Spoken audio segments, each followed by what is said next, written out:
సమ్మక్క సారక్క జాతర ప్రపంచంలో గిరిజనులు నిర్వహించే అతిపెద్ద జాతరగా ప్రసిద్ధి చెందింది.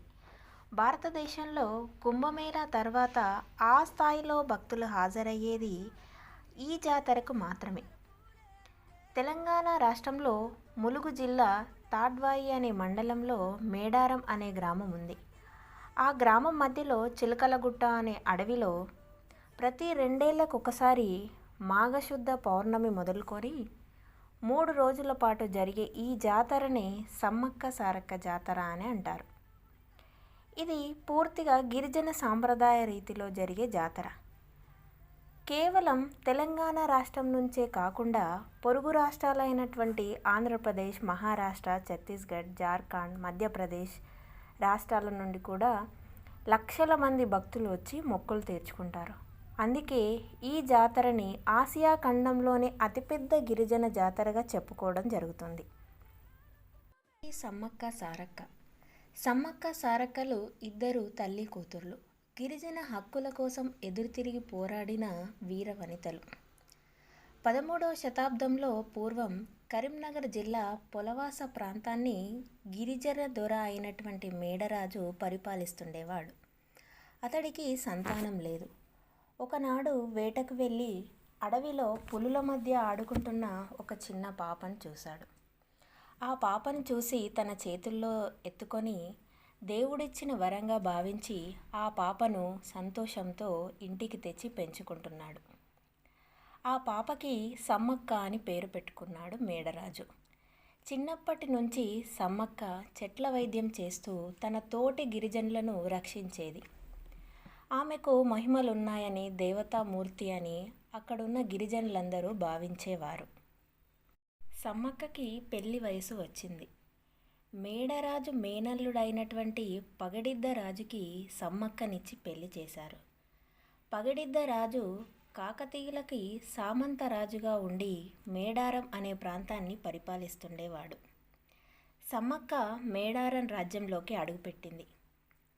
వీరికి సారలమ్మ, నాగులమ్మ అనే 2 బిడ్డలు, జంపన్న అనే ఒక కొడుకు పుట్టారు. సమ్మక్క ప్రజల పక్షం వహించి పరిపాలనలో చాలా మార్పులు చేసింది. గిరిజనుల కోసం ఎన్నో సంస్కరణలు ప్రవేశపెట్టింది. ప్రజల బాగోగులు స్వయంగా తెలుసుకుంది. సాధారణంగా మహారాణులంటే మేడల్లోనే ఉంటారు, అంతఃపురాల్లోనే కనిపిస్తారు. ప్రజలకి ఎవరికి కనిపించరు. కానీ మేడారం మహారాణి అయినటువంటి సమ్మక్క మాత్రం ఎప్పుడూ ప్రజల మధ్య వండుకుంటూ ప్రజల బాగోగులు స్వయంగా తెలుసుకునేది. సమ్మక్క సారక్క దేవతామూర్తిగా ఎలా అవతరించారు, సంపంగ వాగు జంపన్న వాగుగా ఎలా మారింది అనే విషయం తెలుసుకోవాలంటే 13వ శతాబ్ద కాలంలో కాకతీయ సామ్రాజ్యాన్ని ప్రతాపరుద్రుడు పరిపాలిస్తుండేవాడు. రాజ్య విస్తరణలో భాగంగా పొలవాస అనే ప్రాంతంపై దండెత్తాడు. కాకతీయ సైన్యాన్ని ఎదిరించలేక మేడరాజు పారిపోయి అల్లుడు పగడిద్దరాజు వద్ద అజ్ఞాతంగా కాలం గడుపుతున్నాడు. తన సామంతరాజు పగడిద్దరాజు మేడరాజుకు ఆశ్రయం ఇచ్చినట్టు ప్రతాపరుద్రునికి తెలిసి చాలా కోపంగా ఉన్నాడు. అప్పుడే మేడారం ప్రాంతానికి కరువు కాటకాలు వచ్చాయి. వర్షాలు పడక పంటలు పండలేదు. ప్రజల నుంచి నిర్బంధంగా పన్నులు వసూలు చేయడం సమ్మక్కకి ఇష్టం లేదు. ఆదాయం లేక కాకతీయులకి కట్టాల్సిన కప్పం కట్టలేదు. ఇట్లా 2-3 ఏళ్ళు గడిచాయి. కప్పం కోసం కాకతీయులు ఒత్తిడి చేశారు. పగడిద్దరాజు ప్రజల్ని పీడించి పన్నులు కట్టలేనన్నాడు. అంతేకాక తన రాజ్యాన్ని స్వతంత్ర రాజ్యంగా ప్రకటించుకున్నాడు పగడిద్దరాజు. ఈ విషయం తెలుసుకున్న ప్రతాపరుద్రుడు పగడిద్దరాజు మీద చాలా కోపంతో వెంటనే యుద్ధం ప్రకటించాడు. తన మంత్రి యోగేంద్రరాయుని నాయకత్వంలో సైన్యం లక్కవరం దగ్గర స్థావరం ఏర్పరచుకొని యుద్ధాన్ని ప్రారంభించాడు. యుద్ధ వార్త విన్న సమ్మక్క భయపడలేదు. భర్త అయినటువంటి పగడిద్దరాజుకి ధైర్యాన్ని నూరిపోసింది. తమ ప్రజల కోసం ప్రాణాలు ఇవ్వడానికైనా సిద్ధమన్నది. యుద్ధం మొదలైంది. వాళ్ళ యొక్క సాంప్రదాయ ఆయుధాలు ధరించి సమ్మక్క కూడా యుద్ధ రంగంలోకి దిగింది. సమ్మక్కతో పాటుగా గోవిందరాజు, తమ కూతుర్లైనటువంటి నాగులమ్మ, సారలమ్మ, కొడుకు జంపన్న వీరోచితంగా పోరాడారు. అతిపెద్ద సామ్రాజ్యమైన కాకతీయ సైన్యం ముందు పగడిద్దరాజు సైన్యం నిలబడలేకపోయింది. ఒక్కొక్కరు అందరూ వీరమరణం పొందుతున్నారు.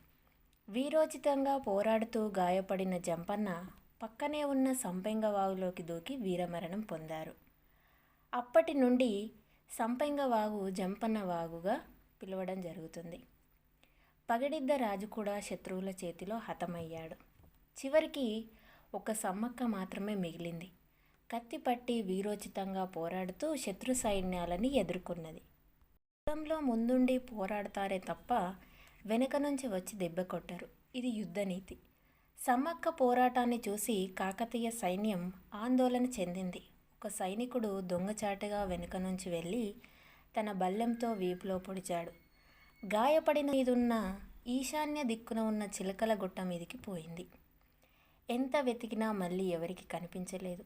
ఆమె కోసం వెతుకుతున్న గిరిజనులకు ఓ నెమలినార చెట్టు కింద ఒక కుంకుమ భరిణి కనిపించింది. ఆ భరిణిలో పసుపు, కుంకుమ, చెట్ల మూలికలు కనిపించాయి. అప్పుడు ఆ గిరిజన ప్రజలందరూ సమ్మక్కనే దేవతారూపం పొందిందని అప్పటి నుండి గిరిజనులు నమ్మడం జరిగింది. ఇదిలా ఉండగా విజయగర్వంతో మేడారం అనే ప్రాంతాన్ని కాకతీయులు ప్రతాపరుద్రుడు తన వశం చేసుకున్నాడు.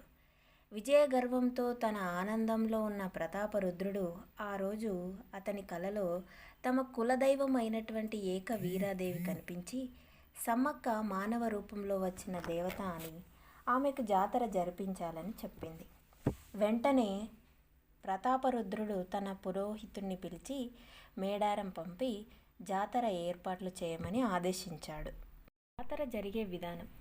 జాతరకి ప్రత్యేకంగా గిరిజన పురోహితులు ఉంటారు. వారు నియమ నిష్టలతో జాతర కార్యక్రమం చేస్తారు. చిలకల గుట్టను గిరిజనులు పవిత్రమైనదిగా భావిస్తారు. ఆ గుట్టపైకి ఎవరు పోరు.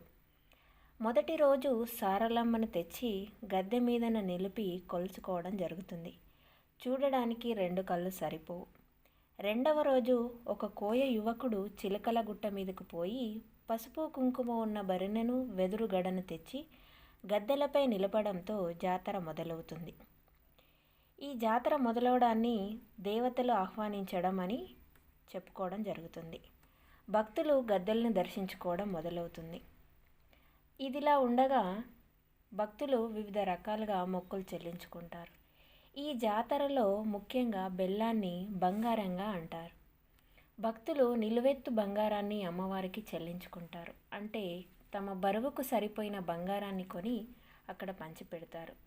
అంతేకాకుండా ఓడిబియ్యం, వెదురు తొట్టెలు కట్టడం, కోడల్ని కట్టేయడం ద్వారా తమ మొక్కులను చెల్లించుకుంటారు. 3వ రోజుకు దేవతల వన ప్రవేశంతో జాతర అనేది ముగియడం జరుగుతుంది. వందల సంవత్సరాల చరిత్ర ఉన్న ఈ జాతర 1940 నుండి ఎక్కువ ప్రాచుర్యంలోకి వచ్చింది. 1996వ సంవత్సరం నుండి ప్రభుత్వం ఈ పండుగను అధికారికంగా నిర్వహిస్తుంది. ప్రత్యేక తెలంగాణ రాష్ట్రం ఏర్పడిన తర్వాత అనగా 2014 నుండి ఈ పండుగకి మరింత ప్రాచుర్యం ఏర్పడింది. ఒక్క మాటలో చెప్పాలి అనంటే, పచ్చని అడవిలో ఇసుక వేస్తే రాలనంత జనం, కంకవనం తోడుగా కుంకుమ భరిణిలో గద్దెలకి పయనం, నిలువెత్తు బెల్లాలు తల్లులకు మొక్కులుగా సమర్పణం, సాంప్రదాయ వేషధారణలో నృత్యాల సమ్మేళనం, 2 ఏళ్లకొకసారి అంబరమంటే మన మేడారం, కోరిన కోరికలు తీర్చే తెలంగాణ రాష్ట్ర కొంగు బంగారం మన మేడారం. మన మేడారం యొక్క విశిష్టత. వీడియో కనుక నచ్చినట్లయితే లైక్ చేయండి, షేర్ చేయండి, సబ్స్క్రైబ్ చేసుకోండి. Thank you so much.